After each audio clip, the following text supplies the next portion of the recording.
Hello friends, welcome to polytechnic पाठशाला। आज हम लोग इंडस्ट्रियल इंजीनियरिंग सब्जेक्ट में जो कि फर्स्ट चैप्टर पढ़ रहे हैं, जिसमें हम लोग चैप्टर फर्स्ट है प्रोडक्टिविटी, उसमें आगे बढ़ रहे हैं। अभी तक जितना पढ़ा है उससे आगे अभी तक प्रोडक्टिविटी, फैक्टर्स ऑफ प्रोडक्टिविटी और मेजरमेंट ऑफ प्रोडक्टिविटी हमने पढ़ लिया कि प्रोडक्टिविटी को कैसे मापते हैं, मेजरमेंट। अब हम लोग देखेंगे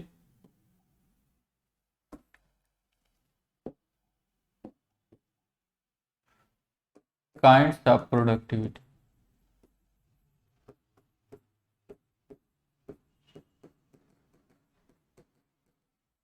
मेजरमेंट यानी उत्पादकता मापन के प्रकार। ठीक है, उत्पादकता के मापन के प्रकार।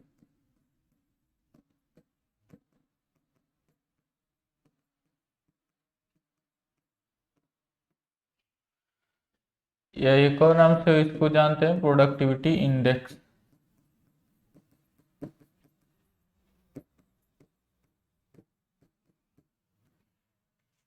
तो अब पिछले क्लास में ही हम लोग डिस्कस किए थे थोड़ा बहुत इसके बारे में कि एक्चुअली इसका मतलब क्या है कि आप जो है आउटपुट को किसी एक इनपुट के रेशियो में निकालिए। ठीक है, उसको हम लोग बोलते हैं पार्शियल प्रोडक्टिविटी। और वही पार्शियल प्रोडक्टिविटी जब अलग अलग नाम दे देते हैं तो वही कहलाते हैं काइंड्स ऑफ प्रोडक्टिविटी मेजरमेंट। जैसे हम कह रहे हैं कि कोई कंपनी, ठीक है, जैसे लेबर प्रोडक्टिविटी की बात करते हैं तो कोई कंपनी एक्स है जिसमें जो 4000 कार्स प्रोड्यूस कर रहा है, 300 लेबर आवर्स देखे, मीन्स 4000 क्या कर रहा है, कार्स प्रोड्यूस करता है, यानी कि उत्पादन करता है, इसका उत्पादित करता है। ठीक है, और कितना 300 मैन आवर्स लगता है, 300 मैन आवर्स लगता है। ठीक है,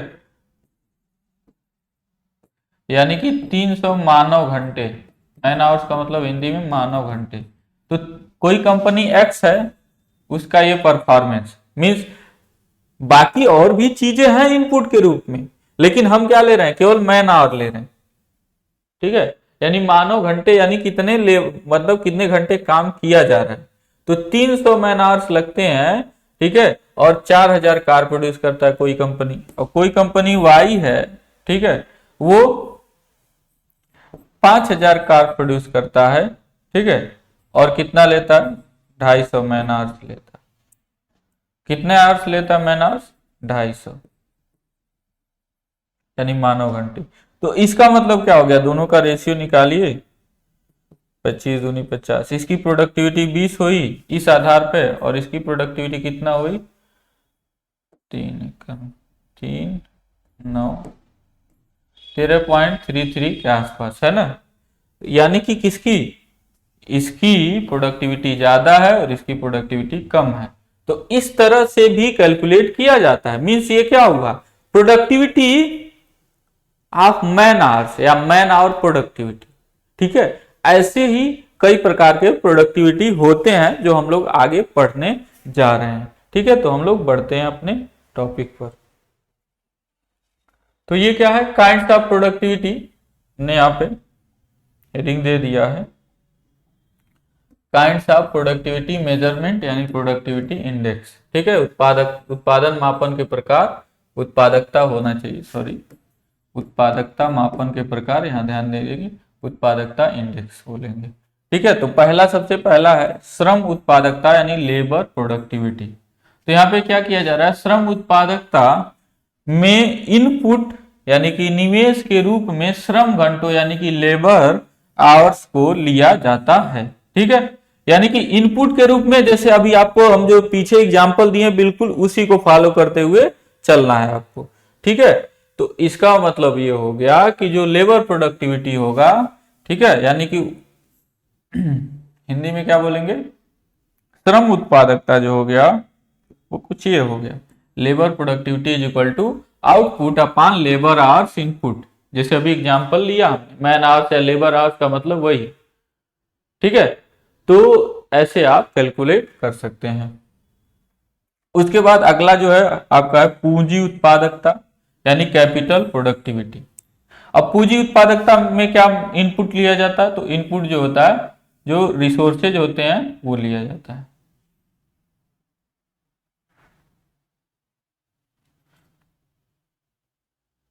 ठीक है, तो यहां पे देखते हैं हम लोग कैपिटल प्रोडक्टिविटी यानी कि पूंजी उत्पादकता। तो पूंजी उत्पादकता में इनपुट रिसोर्सेज के रूप में लगाई गई पूंजी को लिया जाता है। ठीक है, तो इनपुट रिसोर्स के रूप में यानी कि निवेश संसाधन क्या है उसके रूप में, निवेश के रूप में हम क्या लेते हैं, पूंजी को जब लेते हैं, यानी नीचे जो इनपुट की जगह हमको कैपिटल एम्प्लॉयड जब लिखा होगा तो इसका मतलब आउटपुट अपॉन कैपिटल। ये देखिए टोटल आउटपुट होगा, आउटपुट में ये टोटल आउटपुट है। ठीक है, आउटपुट आपका टोटल है, मतलब कितना आप आउटपुट दे रहे हैं वो टोटल आउटपुट है, और ये जो है अलग अलग है।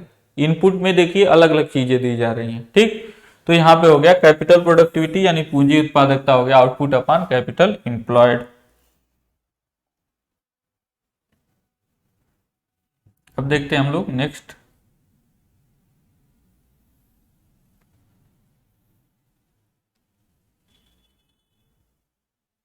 नेक्स्ट हमारा क्या है, कच्चा माल उत्पादकता। ठीक है, कच्चा माल उत्पादकता जिसको इंग्लिश में क्या बोलेंगे, रॉ मटेरियल प्रोडक्टिविटी। तो बहुत सारे, बता दें आपको, बहुत सारे उद्योगों में कच्चे माल की लागत कुल लागत की लगभग 60% होती है। यानी जो टोटल प्रोडक्शन में कॉस्ट लगेगा, जो टोटल पैसा लगेगा उसका 60% तो रॉ मटेरियल में ही खर्च हो जाता है।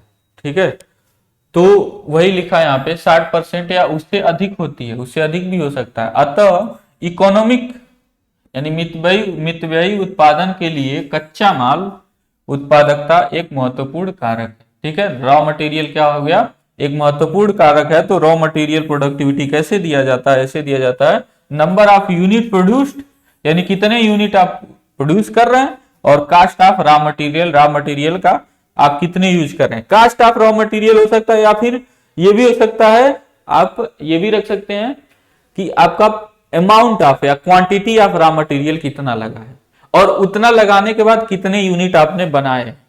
ठीक है, मीन्स करने का मतलब 2 टन 3 टन 4 टन ऐसे इतना टन आपने यूज किया है, और उसके एवज में कितना आपने बनाया हुआ है। क्योंकि हम जानते हैं हमेशा स्क्रैप्स में, यानी कि जब प्रोडक्शन होता है तो मटेरियल नुकसान भी होता है ना स्क्रैप्स के रूप में। तो वो स्क्रैप जिस कंपनी का स्क्रैप कम होगा उसका डिजाइनिंग ऐसा होगा कि वो कम स्क्रैप जो है करके, मतलब कम जो है खराब चीजें निकाल के और प्रोडक्ट ज्यादा बना ले, तो उसकी प्रोडक्टिविटी ज्यादा होगी, मीन्स वही करने का मतलब। ठीक है, अब इसके बाद ये होने के बाद अब नेक्स्ट टॉपिक हमारा है मशीन प्रोडक्टिविटी। ठीक है, मशीन प्रोडक्टिविटी क्या है, मशीन उत्पादकता जिसको कहेंगे हम लोग हिंदी में। तो मशीन उत्पादकता को निम्न प्रकार से परिभाषित किया जाता है क्या, कि मशीन प्रोडक्टिविटी जो होगा वो होगा output upon actual machine hours utilise. ठीक है, इसका एक एग्जांपल लेते हैं, जैसे यहाँ पे देखेंगे कि मान लीजिए कोई कंपनी एक्स है। ठीक है, और वो उसके जो मशीन है वो 25 घंटे चलते हैं, 25 घंटे चलते हैं, या एक महीने में कर लेते हैं, जैसे बहुत सारे तरीके हैं इसको देने के। ठीक है,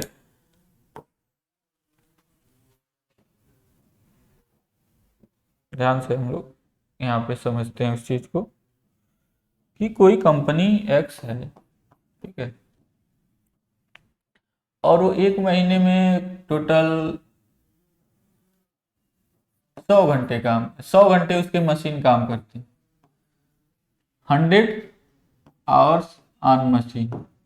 एक महीने में मशीन पर 100 घंटे काम किया जाता है, और वो कितने यूनिट कार, मान लीजिए कोई चीज प्रोड्यूस कर रही है, मान लीजिए कार ही प्रोड्यूस कर रही है, तो अगर वो 4000 कार प्रोड्यूस करता है तो उसका प्रोडक्टिविटी कैसे निकालेंगे, कि 4000 कार बटे कितना मशीन आवर्स, 100 मशीन आवर्स, यानी इसकी प्रोडक्टिविटी 40।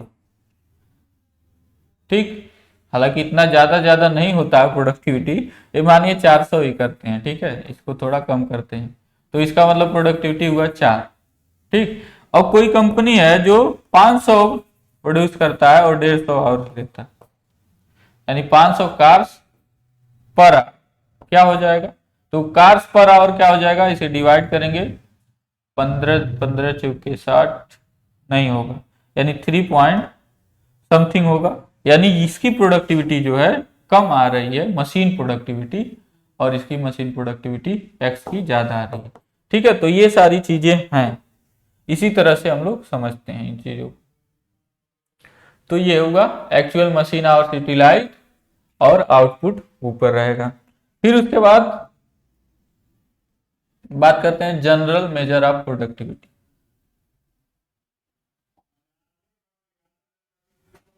तो जनरल मेजर ऑफ प्रोडक्टिविटी यानी कि उत्पादकता का व्यापक मापन कैसे किया जाता है, तो व्यापक रूप में एग्रीगेट प्रोडक्टिविटी ऐसे लिखा जाता है कि कुल output upon land input, labour input, material input, capital input, other input, इन सबको कैलकुलेट कर लीजिए और पैसे के रूप में करिए, ये भी पैसे के रूप में करिए और रेशियो निकाल लीजिए, ये आपका होता है जनरल प्रोडक्टिविटी मेजरमेंट। ठीक है, तो ये काइंड्स ऑफ प्रोडक्टिविटी हो गए। ठीक है, 5 तरह के हुए और इन 5 तरह को आपको समझ लेना है एक एक करके। ठीक है, उसके बाद हम नेक्स्ट टॉपिक पर बढ़ रहे हैं अब, जो बहुत इंपॉर्टेंट भी हो जाता है समझने के उद्देश्य से, कि उत्पादन तथा उत्पादकता में क्या अंतर है, difference between production and productivity and production. ठीक है, या difference between production and productivity. तो प्रोडक्शन से मतलब क्या है, सिंपली प्रोडक्शन मतलब आप कितने यूनिट प्रोड्यूस कर रहे हैं या कितना पैसा कमा रहे हैं आप, मतलब बेच के, प्रोडक्शन के बाद मतलब यूनिट प्रोड्यूस करने के बाद उनको बेचेंगे, तो बेचने के बाद आप कितना कमा रहे हैं। ठीक है, ये हो गया आपका प्रोडक्शन। लेकिन आपका प्रोडक्टिविटी क्या होता है, कितना कमा रहे हैं अपान कितना आप लगा रहे हैं, ये होता है। ठीक है, तो ये अंतर होता है सिंपली। तो वही अंतर को भाषा में कैसे लिखेंगे, यहां पे देख लीजिए कि उत्पादन एवं उत्पादकता की संकल्पना पूर्णतः भिन्न है, अलग अलग है। उत्पादन का अर्थ पूरे उत्पाद निर्गत यानी टोटल प्रोडक्ट आउटपुट से है। ठीक है, कि टोटल कितना प्रोडक्ट निकल रहा है, जबकि उत्पादकता एक सापेक्षिक पद है। ठीक है, उत्पादकता क्या है, एक सापेक्षिक पद है जिसमें आउटपुट यानी कि निर्गत सदैव इनपुट के संदर्भ में रिफरेंस में व्यक्त किया जाता है, यानी प्रोडक्टिविटी जो लिखा जाता है वो लिखा जाता है आउटपुट अपॉन इनपुट। ठीक है ना, प्रोडक्टिविटी जो लिखा जाता है वो लिखा जाता है आउटपुट अपॉन इनपुट। तो ये इनपुट के रिफरेंस में हुआ कि नहीं, इनपुट के रिफरेंस में कितना आपका आउटपुट आए। फिर उत्पादन का परिमाण मैग्नीट्यूड उत्पादकता में बिना वृद्धि किए भी बढ़ाया जा सकता है।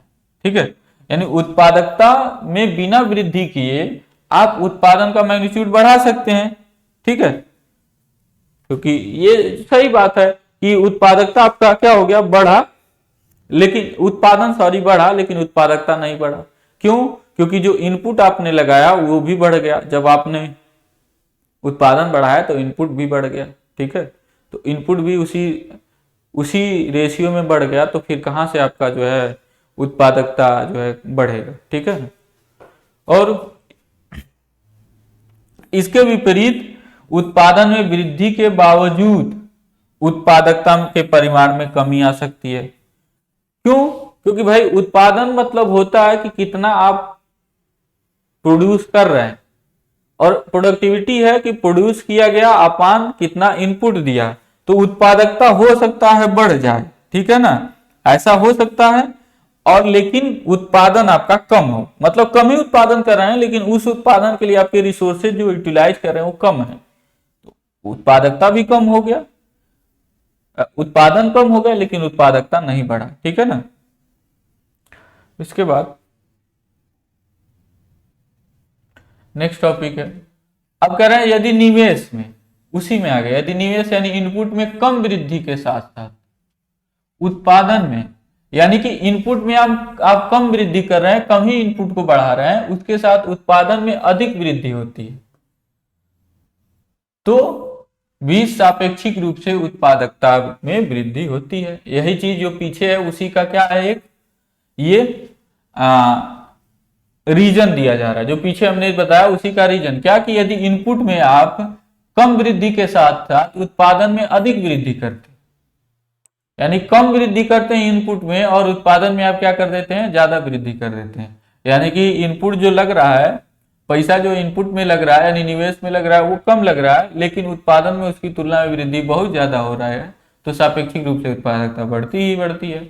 इसके विपरीत यदि निवेश में अधिक वृद्धि के साथ उत्पादन में कम वृद्धि होती है, यानी कि यदि निवेश में यानी कि इनपुट में अधिक वृद्धि के साथ, ज्यादा वृद्धि के साथ उत्पादन में कम वृद्धि होती है तो उत्पादकता बढ़ा, परंतु उत्पादन में कमी आएगी, क्योंकि उत्पादन तो बढ़ा, जाहिर सी बात है उत्पादन यहां बढ़ जाएगा। क्यों? क्योंकि निवेश में अधिक वृद्धि हो रहा है और उत्पादन में कम वृद्धि, फिर भी उत्पादन में तो वृद्धि हो रहा है ना, यानी प्रोडक्शन में वृद्धि हो रहा है, लेकिन उत्पादकता में कमी होगा क्योंकि इनपुट बहुत ज्यादा बढ़ गया। ठीक है, इस प्रकार उत्पादन का तात्पर्य मनी के पदों में आउटपुट से है, जबकि उत्पादकता किसी उत्पादन का तात्पर्य क्या, मनी के पदों में यानी in terms of money output से है, यानी कितना पैसा आप कमा रहे हैं, कितना पैसा कमा नहीं रहे, कितना पैसा आप बेचने के बाद, प्रोडक्शन के बाद कितना पैसा आपको मिल रहा है, ये है। लेकिन उत्पादकता क्या है, किसी प्रोडक्शन सिस्टम की दक्षता यानी इफिशियंसी। ठीक है, यानी एक तरह का क्या है, इफिशियंसी को बताता है, कोई प्रोडक्शन सिस्टम कितना इफिशियंट है, कितना इफिशियंटली वर्क कर रहा है। ठीक है, ये बताता है प्रोडक्शन। तो प्रोडक्शन से ये पता चलता है, ये नहीं कि वो कंपनी कितना ज्यादा बना रहा है, उत्पादन कितना ज्यादा कर रहा है, कितने ज्यादा प्रोडक्ट बना रहा है, नहीं। प्रोडक्शन का मतलब भी होता है कि वो कितना रिसोर्सेज को कितना इफेक्टिवली यूटिलाइज कर रहा है, सबसे बड़ी बात ये है। तो रिसोर्सेज को इफेक्टिवली यूटिलाइज करना ही क्या है, आपका उत्पादकता है। उत्पादकता में वृद्धि भी है। ठीक है,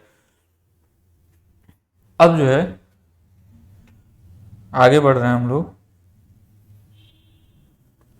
अगला हेडिंग है आपका कम उत्पादकता के कारण तथा उत्पादकता में वृद्धि की विधियां। ठीक है, बहुत इंपॉर्टेंट हेडिंग है आपका कि कम उत्पादकता के कारण क्या हैं और उत्पादकता को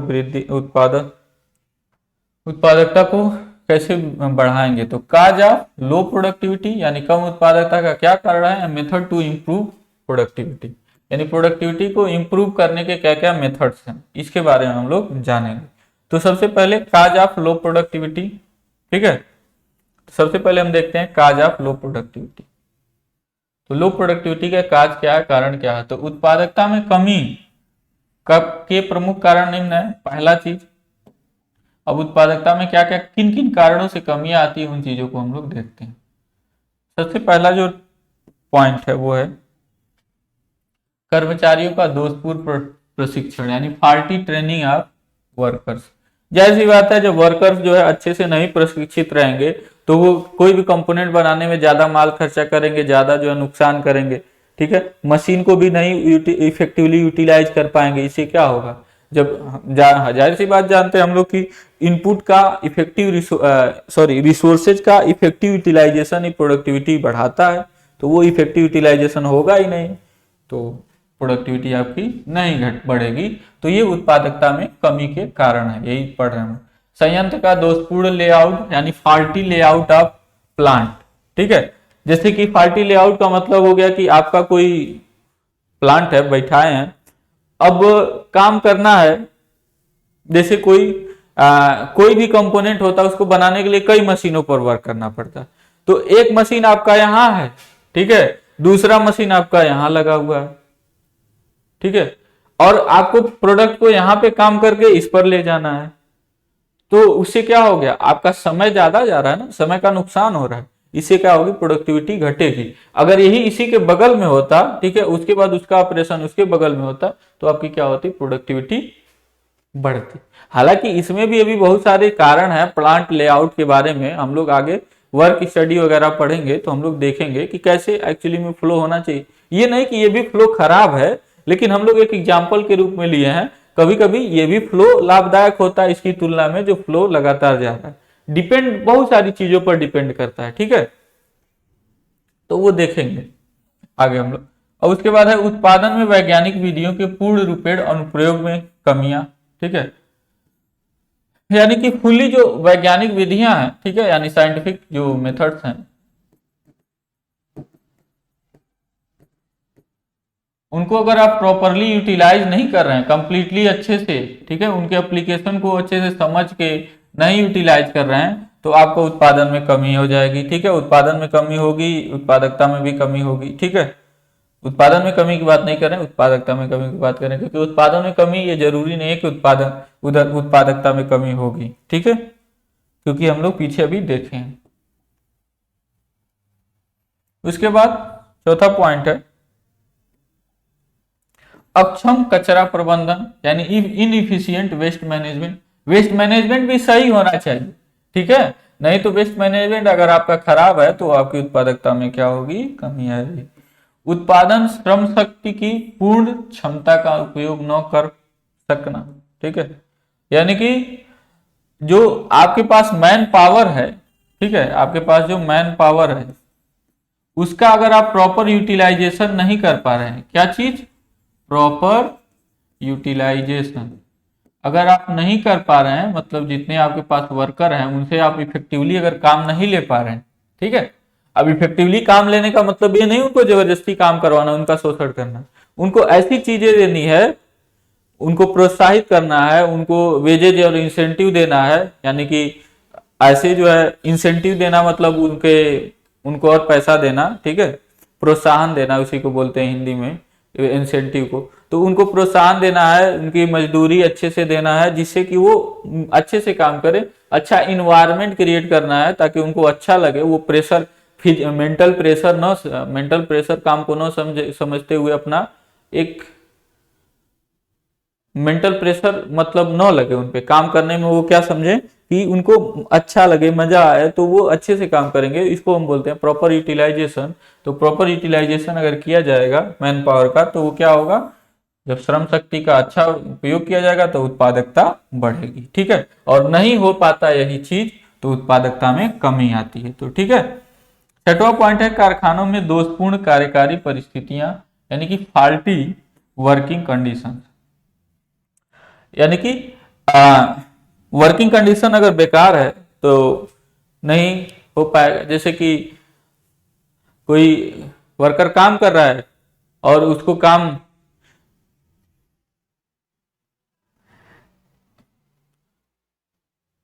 कोई भी आप एग्जांपल ले सकते हैं, कोई वर्कर काम कर रहा है, ठीक है, और वर्कर को जो है पसीना आ रहा है, ठीक है, वर्कर को जो है कहीं दिक्कत हो रही है, मतलब बैठ के काम करना है और उसको खड़े खड़े काम करवा रहे हैं, तो वहां पे जो है उसको दिक्कत आएगी। ठीक है, तो इस तरह से जो फाल्टी जो वर्किंग कंडीशंस है, वर्किंग कंडीशन सही होनी चाहिए। ठीक है, जिससे कि अगर जरूरत पड़े तो वहां पे प्रॉपर एयर कंडीशनिंग होना चाहिए, प्रॉपर एयर कंडीशनिंग होना चाहिए। ठीक है ना, जरूरत के हिसाब से एयर कंडीशनिंग ठीक होना चाहिए, वहां पे टेम्परेचर कंट्रोल्ड वे में हो तो अच्छा लगता है काम करने में। ठीक है ना, तो एसी वगैरह लगा दिए जाते हैं इसलिए कंपनी में, ये सब चीजें हैं। वर्किंग कंडीशन खराब नहीं होनी चाहिए, कहने का मतलब अगर खराब होगी तो खराब होने के वजह से ही क्या होता है, आपकी उत्पादकता में कमी आती है। तो ये सभी पॉइंट उत्पादकता में कमी के ही हैं। ठीक है, तो ये सभी पॉइंट जो है उत्पादकता में कमी के कारक हैं, इनके वजह से उत्पादकता में कमी आती है। अब उसके बाद उसी में मेथड टू इम्प्रूव प्रोडक्टिविटी, यानी उसी में हम लोग जो हेडिंग पढ़ रहे हैं उसी में दूसरा हेडिंग क्या है, कैसे जो है प्रोडक्टिविटी को इम्प्रूव कर पाएंगे, उसकी मेथड बताइए। तो कैसे उच्चतर कार्य विधियां, जॉब डिजाइन, यानी better method and job design. आपका जो है अगर कार्य विधि, वर्क करने का मेथड, ठीक है ना, वर्क कैसे हो रहा है, ठीक है, कितने अच्छे से हो रहा है, ये बेटर होगा, बढ़िया होगा। ठीक है, जैसे वर्क करने का मतलब आपका एक हमेशा जब कोई भी वर्क किया जाता है, कोई भी काम किया जाता है, तो उसका क्या किया जाता है, एक मेथड तैयार किया जाता है कि ये काम ऐसे ऐसे होना है। ठीक है, अगर वो प्रॉपर वे में ना हो, बेटर ना हो, तो क्या होगा, आपका प्रोडक्टिविटी इंप्रूव नहीं होगी। तो उसको बेटर ही करना होता है। तो बेटर अगर वो बेटर होगा तो आपकी प्रोडक्टिविटी बढ़ेगी। और जॉब डिजाइन, ठीक है ना, यानी जॉब जिस पर काम करना है उसका डिजाइन अगर बहुत बढ़िया है तो आपकी प्रोडक्टिविटी बढ़ेगी। दूसरा चीज, कार्यरत परिस्थितियों यानी वर्किंग कंडीशन में सुधार, यानी कि वर्किंग कंडीशन, वही जो फॉल्टी वर्किंग कंडीशन पीछे दिखाए वो रीजन है, उसी को हमको क्या करना है, ठीक करना है। तो वर्किंग कंडीशन ठीक होनी चाहिए, यानी कि अनुकूल होना चाहिए, ठीक है, काम करने के लिए। जो भी काम किया जा रहा है उस काम के लिए अनुकूल होना चाहिए, ठीक है। उसके बाद उच्चतर प्राविधिक यानी हायर टेक्नोलॉजी का उपयोग, उच्चतर प्राविधियों यानी टेक्नोलॉजी का उपयोग किया जाना, इससे क्या होगा, आपकी प्रोडक्टिविटी बढ़ती है, ठीक है। तो टेक्नोलॉजी बढ़िया रखने से क्या होगा, प्रोडक्टिविटी बढ़ेगा। तकनीकी यानी टेक्नोलॉजी का कंप्यूटरीकरण, कंप्यूटराइजेशन करना है, ठीक है, कंप्यूटराइजेशन। तो क्या है कि तकनीकी यानी टेक्नोलॉजी का कंप्यूटराइजेशन करने से भी क्या होता है, हम लोग जानते हैं कि उत्पादकता बढ़ेगी। संयंत्र लेआउट में सुधार, ठीक है, प्लांट लेआउट में सुधार करके, ठीक। फिर गुणवत्ता नियंत्रण पर जोर देना, यानी क्वालिटी कंट्रोल पर जोर देना। क्वालिटी कंट्रोल आगे आगे हम लोग और अच्छे से पढ़ेंगे क्वालिटी कंट्रोल के बारे में, ठीक है। इसका क्या मतलब है, यानी कि गुणवत्ता अच्छा होना चाहिए ना भाई, तभी तो आपका जो है, आप अगर उसी दाम पे कोई और कंपनी उसी दाम पे अच्छे क्वालिटी का प्रोडक्ट दे रही है तो कौन किसको खरीदेगा, उसी को खरीदेगा कंज्यूमर, कस्टमर, ठीक है ना। तो ये ध्यान देना होता है, क्वालिटी कंट्रोल भी बहुत जरूरी है, ठीक है। 7वां पॉइंट है आपका श्रमिक भुगतान प्रोत्साहन योजना, यानी वेज इंसेंटिव स्कीम्स। अभी बताया ना, वेज इंसेंटिव रहने चाहिए, मतलब अलग से नहीं दिया जाता पीएफ वगैरह, ठीक है, ये सभी वेज इंसेंटिव्स हैं। तो उससे क्या होता है, वर्कर को प्रोत्साहन मिलता है कि भाई, वर्कर को ये मोटिवेशन मिलता है कि भाई हमको अलग से भी चीजें दी जाएंगी, मेरे इन हैंड जो आएगा पैसा वो तो आएगा, उसके साथ और भी चीजें दी जाएंगी। इससे क्या होता है कि वो काम करता है मन लगा के, ठीक है। उसके बाद है व्यापार का वैश्वीकरण, ग्लोबलाइजेशन ऑफ बिजनेस क्या करता है कि व्यापार को यानी बड़े स्तर पर जब ले जाते हैं तो आपकी प्रोडक्टिविटी, कंपनी की प्रोडक्टिविटी या किसी भी नेशन की भी प्रोडक्टिविटी क्या होगी, बढ़ेगी, ठीक है। तो ग्लोबलाइजेशन, अधिक प्रभावी उत्पादन प्रबंधन, यानी कि कहने का मतलब है effective production management. Production management effective जब होगा तो प्रोडक्टिविटी बढ़ेगी, ठीक है। तो अच्छा प्रोडक्शन मैनेजमेंट होना चाहिए। तो पहले आपके जो था ना, पहले के किताब में जो पहले कोर्स था उसमें प्रोडक्शन मैनेजमेंट पूरा ही एक चैप्टर होता था, मींस एक सेक्शन ही होता था कि कैसे प्रोडक्शन मैनेजमेंट भी करना, लेकिन अब निकाल दिया गया है। हालांकि इसके बारे में आप जान रहे हैं, प्रोडक्शन मैनेजमेंट मतलब मैनेज कर लेना, हर चीजें बहुत बेटर वे में मैनेज करना, जिससे मतलब कोई भी जो काम हो रहा है उससे कुछ सुधार की अगर गुंजाइश है पूरे मैनेजमेंट में तो उसको सुधार कीजिए, ठीक है, वही इफेक्टिव प्रोडक्शन मैनेजमेंट है, ठीक है। उससे क्या होगा, प्रोडक्टिविटी बढ़ेगी इससे। फिर राजनैतिक तथा आर्थिक स्थिरता, पॉलिटिकल एंड इकोनॉमिकल स्टेबिलिटी होनी चाहिए, ठीक है ना। तो आप ये सब जानते हैं, पॉलिटिकल स्टेबिलिटी और इकोनॉमिकल स्टेबिलिटी दोनों होनी चाहिए। पॉलिटिकल स्टेबिलिटी मतलब वर्कर के साथ भी, कंपनी में अगर बात करें तो वर्कर के साथ भी सबको अच्छे से बिहेव करना होगा, सब सही होना चाहिए, ठीक है, पॉलिटिकली करेक्ट होना चाहिए। और इकोनॉमिकल स्टेबिलिटी मतलब ये नहीं कि पैसा जो है उनको पैसा टाइम से मिलना चाहिए और पैसा उचित अमाउंट का मिलना चाहिए, ठीक है, ये सब चीजें हैं प्रोडक्टिविटी इंक्रीज करने की। और नेशन के लिए भी आज देखिए, आज के समय में जो यूक्रेन और रसिया में क्या चल रहा है, ठीक है, तो वहां पे पॉलिटिकल स्टेबिलिटी है नहीं, पहला चीज। तो इससे देखेंगे दोनों की प्रोडक्टिविटी, दोनों देश की प्रोडक्टिविटी घटनी ही है।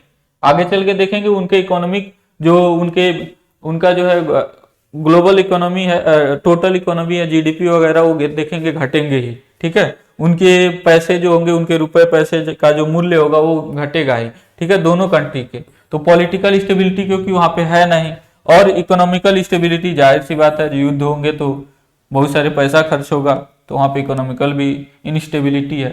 तो ये होना चाहिए, पॉलिटिकल और इकोनॉमिकल स्टेबिलिटी होगा तो ही आपका जो है प्रोडक्शन क्या होगा, प्रोडक्टिविटी इंक्रीज होगा।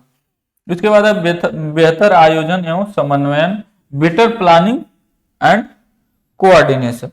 तो अच्छा प्लानिंग होना चाहिए काम के लिए, कोई भी काम हो रहा है, और कोऑर्डिनेशन होना चाहिए लोगों में, जो भी उसमें जो लोग इन्वॉल्व हैं प्रोडक्शन सिस्टम में, उन सब में कोऑर्डिनेशन, एक समन्वय होना चाहिए, सब लोग मिलजुल के काम करें। 12वां मशीनों तथा उपकरणों का उन्नतीकरण एवं स्वचालन।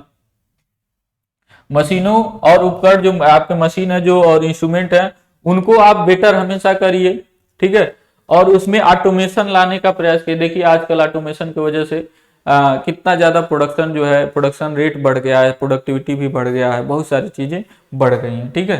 तो मशीनों का, उपकरणों का उन्नतीकरण करना है और स्वचालन करना है, ठीक है। तो मशीन एंड इंस्ट्रूमेंट्स का बेटरमेंट और ऑटोमेशन, ठीक है, क्योंकि आप पुराने वही यूज करेंगे, अगर पुराने इंस्ट्रूमेंट ही, पुराने जो है आपके वही,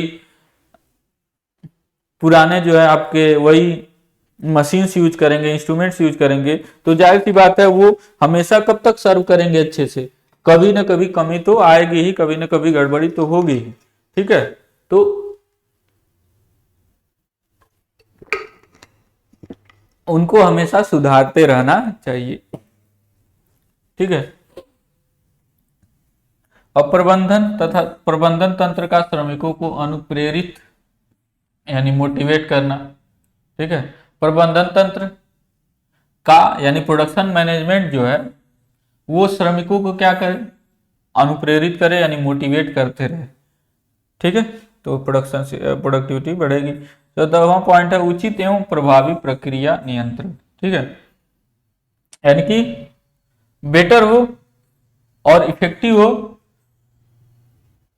आपका प्रोसेस कंट्रोल, ठीक है ना। प्रोसेस कंट्रोल यानी प्रक्रिया जो है नियंत्रण, प्रोसेस कंट्रोल का मतलब जो भी प्रोसेस हो रही हैं उनको ध्यान देना, ठीक है, उनको कैसे वे में करना है, कैसे नहीं करना है, कैसे ले सारी प्रोसेस करने हैं, इन सब का ही मतलब है ये आपका better and effective process control,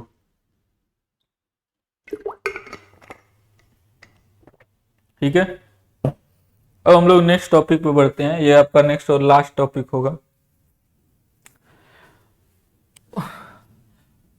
last topic है आपका उत्पादकता वृद्धि में मानकीकरण का योगदान, यानी कि contribution of standardisation in improving productivity, यानी प्रोडक्टिविटी को बढ़ाने में मानकीकरण यानी स्टैंडर्डाइजेशन का क्या योगदान है। तो हम लोग इंडस्ट्रियल इंजीनियरिंग में अभी मेट्रोलॉजी वाले में भी देखे यही चीज, तो ये बहुत स्वाभाविक सी बात है, हम समझ सकते हैं सिंपल नॉर्मली, तो इसको एक एक करके बढ़ते हुए समझते हुए चलते हैं। ये मानकीकरण यानी स्टैंडर्डाइजेशन प्रभावहीनता यानी इनइफेक्टिवनेस को समाप्त करके उत्पादकता को बढ़ावा देता है, ठीक है ना। जाहिर सी बात है स्टैंडर्डाइजेशन होने से क्या होता है, जो इनइफेक्टिवनेस होता है वो समाप्त हो जाता है, और प्रभावहीनता जो है समाप्त हो जाती है। प्रभावहीनता समाप्त होने का मतलब जैसे कि आपको पता रहता है कि ऐसे ही बनाना, स्टैंडर्ड जब डिसाइड हो जाते हैं तो आपको पता रहता है ऐसे ही बनाना है, इतने साइज का बनाना है, ये सारी चीजें, और ये प्रोसेस इस्तेमाल करना, इस तरीके से चलना है, ऐसे चलना है, तो इससे क्या होगी, इफेक्टिवनेस जो कि बढ़ जाएगी, तो इनएफिशिएंसी जो होगी वो घट जाएगी, ठीक है, इनएफिशिएंसी घट जाएगी, कम हो जाएगी, ठीक है। यह अस्पष्टता, एम्बिग्युइटी का मतलब वही अस्पष्टता, हमको पता ही नहीं है क्या करना है, इसके बाद अब क्या करना है, इसके बाद एक क्या करना। तो स्टैंडर्ड जब डिसाइड होता है तो पता रहता है कि हर एक प्रोसेस के बाद, हर एक स्टेप के बाद अगला स्टेप क्या लेना है वो पता रहता है, ठीक है ना। उसको समाप्त करने तथा गुणवत्ता यानी गुणवत्ता नियंत्रण यानी क्वालिटी कंट्रोल कराने का परिणाम होता है, ठीक है। जिससे क्या होता है समझे, यह अस्पष्टता को समाप्त करता है तथा गुणवत्ता को कंट्रोल कराने का एक परिमाण होता है, मीन्स ये वही करता है, गुणवत्ता नियंत्रण करता है यानी क्वालिटी कंट्रोल, और एम्बिग्युइटी को समाप्त करता है। जिससे क्या होता है, लक्ष्यों को अधिक दक्षतापूर्ण तरीके से, ठीक है ना, यानी कोई भी गोल है आपका वो ज्यादा इफिशियंसी से पूरा किया जा सकता है ना। सिंपल सी बात है, ज्यादा अच्छे इफेक्टिव होगा आपका जो भी होगा काम, वो बहुत इफेक्टिव होगा, इफिशियंसी आपकी बढ़ जाएगी, यानी कम रिसोर्सेज इस्तेमाल करके ज्यादा आउटपुट आप ले पाएंगे। यही चीज यहाँ पे बताया जा रहा है। ठीक है।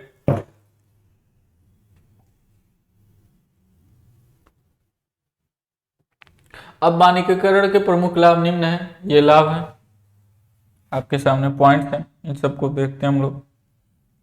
पहला पॉइंट, मानकीकरण से कर्मचारियों को पूर्व स्थापित तथा समय के साथ जांचा परखा प्रक्रिया ही प्रयोग करने के लिए उपलब्ध होती है ना, कि कर्मचारियों को पहले से ही जांचा परखा प्रक्रिया होगा, यानी पूरे प्रोसेसेस पूरे स्टेप्स पहले से जांचे परखे होते हैं, पता रहते हैं कि यही यही करना, इससे उनका काम आसान हो जाता है। ठीक है। दूसरा है मानकीकरण से अस्पष्टता यानी एम्बिग्युइटी तथा अटकलबाजी गेस वर्क में कमी आ सकती है। जाहिर सी बात है, अस्पष्टता एम्बिग्युइटी और अटकलबाजी की गेस वर्क नहीं करना, हमको जो प्रॉपर दिया गया है उसी वे में चलना है, अपना गेसिंग नहीं करना है। ठीक है। हाँ, वो R&D डिपार्टमेंट है, रिसर्च एंड डेवलपमेंट, जो ये काम करेगी। गेस वर्क ऐसा नहीं है कि नहीं किया जाता, गेस वर्क उसमें रिसर्च क्या ठीक किया जा सकता है, ठीक करना क्या है, ये सारी चीजें तो R&D डिपार्टमेंट करता ही है, यानी रिसर्च एंड डेवलपमेंट। लेकिन जो प्रोडक्शन डिपार्टमेंट होता है वो सीधे जो बता दिया गया है उसी पर काम करेगा। ठीक है। तो ऐसा मत समझिएगा कि ये नहीं होता है। ठीक है। गेस वर्क चाहे एम्बिग्युइटी नहीं होती है, वो तो R&D डिपार्टमेंट का काम है, रिसर्च एंड डेवलपमेंट डिपार्टमेंट। उसके बाद मानकीकरण से गुणवत्ता में सुधार, उत्पादकता में सुधार तथा कर्मचारियों का मनोबल बढ़ता है। ठीक है, ये लाभ है। तो आपकी उत्पादकता में सुधार होता है, गुणवत्ता में सुधार होता है, कर्मचारियों का मनोबल बढ़ता है। सिंपल सी बात है, जाहिर सी बात है। उसके बाद चौथा, ग्राहक की सेवा में सुधार होता है, यानी जो कंज्यूमर है उसकी सेवा में सुधार होता है, वो उसको प्रोडक्ट अच्छा मिलता है, क्योंकि ग्राहकों को की शिकायतें सर्वोत्तम संभव तरीके से पूरी की जाती है। क्योंकि मानकीकरण से क्या होता है, आखिर मानकीकरण बनाने का उद्देश्य यही है कि लोगों को सही प्रोडक्ट जैसा जरूरत है वैसा चीज दिया जाए। ठीक है ना, जरूरत के हिसाब से दिया जाए, तो इससे उससे क्या होती है, उनको संतुष्टि मिलती है। ठीक है। पांचवा है व्यर्थ के यानी कि बेकार के विवादों और गैर जरूरी प्रतिस्पर्धाओं में कमी आती है। ठीक है। तो व्यर्थ के विवादों और गैर जरूरी प्रतिस्पर्धा में कमी आती है। ठीक है। तो ये हो गया आपका चैप्टर फर्स्ट कंप्लीट, किसका, इंडस्ट्रियल इंजीनियरिंग का, इस लेक्चर के बाद। ठीक है। तो अभी के लिए दीजिए मुझे इजाजत, मिलेंगे नेक्स्ट क्लास में। धन्यवाद।